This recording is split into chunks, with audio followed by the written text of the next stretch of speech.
여러분 안녕하십니까? 요한계시록 10분 강해 207번째 시간입니다. 오늘은 계시록 14장의 9번째 강해로 영원한 복음이라는 주제로 우리 함께 말씀을 깊이 살펴보겠습니다. 계시록 14장 6절. 또 보니 다른 천사가 공중에 날아가는데 땅에 거하는 자들 곧 여러 나라와 족속과 방언과 백성에게 전할 영원한 복음을 가졌더라. 중세 시대가 끝나고 근대화의 새 변화의 바람이 불 때까지 성경의 역사와 복음의 전파는 사실 일부 지역에 국한되어 있었습니다. 팔레스틴 지방을 중심으로 중동 지역을 비롯해서 지중해를 둘러싼 유럽과 아프리카 북부까지가 수천 년간 성경에 기록된 역사의 영역이자 전 세계였습니다. 거대한 인구를 가진 중국 및 인도와 우리나라를 포함한 아시아 그리고 아프리카와 남북 아메리카 등은 거의 다 그리스도의 복음이 미치지 못하여 빛을 받지 못했던 미지의 대륙들이었습니다.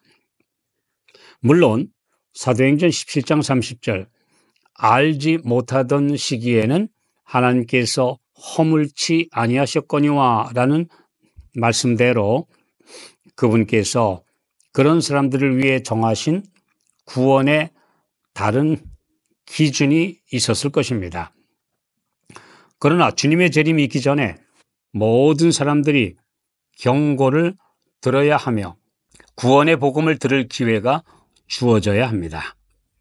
드디어 중세 기나긴 암흑기가 끝나고 온 세상 땅끝까지 주께서 열어주신 열린 문, 곧 계시록 3장 8절의 약속대로 이제 천국 복음이 활발하게 전파되는 이런 시기가 도래했습니다. 18세기 초부터 여러 나라와 족속과 방언과 백성에게 누구도 소외되는 일이 없도록 하기 위해 세계 선교 운동이 활발하게 전개되어 왔습니다. 그러나 특별히 세 천사로 대표되는 하늘의 메신저들이 마지막 경고를 그들에게 전해야 했습니다. 그러므로 복음을 가졌다고 하는 단체라면 이 기준을 확실하게 충족시켜야 합니다. 일부 지역에만 편중되었거나 땅끝 방방곡곡에까지 복음 전파 활동을 하지 않는 단체는 그 여자의 남은 자손의 활동 모습이 아닙니다. 땅에 거하는 자들, 헬라어로 이 말을 직역하면 땅에 앉아 있는 자들로서 첫째는 하늘과 상관없이 이 땅을 그들의 전부로 생각하고 살아가는 불신자들과 이방 종교의 신자들을 가리키는 표현입니다.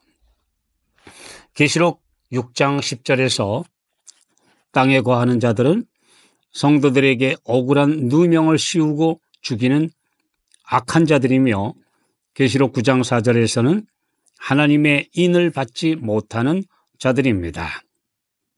그리고 둘째로는 세속화에 물들고 물질 문명에 깊이 빠져서 그들의 목적지를 잊어버린 채 살아가는 이름만 신자인 사람들을 가리킨 것입니다. 마치 아브라함의 아버지 데라와 그의 형제 나홀이 갈대아 우르를 떠나긴 했지만 중간 지점인 하란에 머물러 있다가 거기서 안주하고 그곳에서 죽고 만 것처럼 하늘과 세상의 중간 위치에 머물러 있는 사람들입니다. 우리는 하늘 지향적인 삶을 사는 신자들입니까? 아니면 하늘도 가고 싶고 이 땅의 것들도 포기하지 못하는 어정쩡한 신앙을 가지고 있습니까? 만약 그렇다면 하늘에 속한 사람들이 아니라 이 땅에 주저앉아 있는 사람들에 불과합니다. 세 천사가 전하는 영원한 복음이란 무엇입니까? 영원이라는 시간적 개념에서 인간들은 이전의 영혼이란 전혀 알 수 없는 미지의 영역입니다. 성경이 계시하는 시작점 이외에는 우리의 유한한 한계로서는 상상이나 짐작조차 할 수 없습니다. 단지 우리가 어렴풋이라도 짐작할 수 있는 영혼이란 앞으로의 영혼, 즉 우리가 구원받아 살 이후의 영혼에 관한 것뿐입니다. 그러나 이것은 우리가 하나님께서 주시는 영생을 누릴 수 있을 때만 실체화될 것입니다. 그렇지 못한 채 일시적 생명인 수명만 살다가 허무하게 끝난다면 영혼에 대해서는 전혀 알지도 못한 채 끝날 것입니다. 마가복음 1장 1절 하나님의 아들 예수 그리스도 복음의 시작이라. 복음이라는 단어는 신약에서 처음으로 언급되기 시작했는데 예수께서 오셔서 천국 복음을 전파하심으로 시작된 표현입니다. 그래서 사복음서 모두 예수님의 생애와 그분의 말씀을 기록한 책들입니다. 이후에 사도행전은 사도들과 전도자들이 전도한 모든 말씀을 복음이라는 한마디로 요약합니다. 복음, 헬라어로 유앙겔리오는 말 그대로 복된 소식입니다. 이 땅의 죄 가운데 살다가 죽을 운명에 처한 인류에게 복음은 곧 예수님 자신이며 그분이 가르쳐 주신 모든 진리가 복음입니다. 그분만이 생명이 되시기 때문에 죽을 수밖에 없는 인류에게 이보다 더 좋은 복된 소식은 있을 수 없습니다. 영원한 복음이라는 표현은 계시록 14장 6절에 단 한 번 사용된 말로서 예수님이 영원 전부터 계셨고 구속의 계획 역시 영원 전부터 세워진 창조주의 사랑의 이야기라는 것을 설명하는 말씀입니다. 그리고 죄를 완전히 끝내심으로 우주에서 분리된 이 지구에 영원한 삶과 평화가 지속되도록 하실 것을 가리키고 있는 표현이기도 합니다. 계시록 5장 13절 내가 또 들으니 하늘 위에와 땅 위에와 땅 아래와 바다 위에와 또 그 가운데 모든 만물이 가로되 보좌에 앉으신 이와 어린 양에게 찬송과 존귀와 영광과 능력을 세세토록 돌릴지어다. 찬양이 멈추고 비탄과 원망과 슬픔이 울려 퍼지는 이 지구에서 예수님의 십자가와 중보로 다시 회복되어 깨끗함을 입은 성도들이 이 땅을 차지하고 다시 우주와 조화되는 연합 찬양에 참여하게 되었습니다. 이사야 43장 21절 이 백성은 내가 나를 위하여 지었나니 나의 찬송을 부르게 하려 함이니라. 복음의 성취가 완성되는 때에 이 세상은 전혀 다른 곳이 될 것입니다.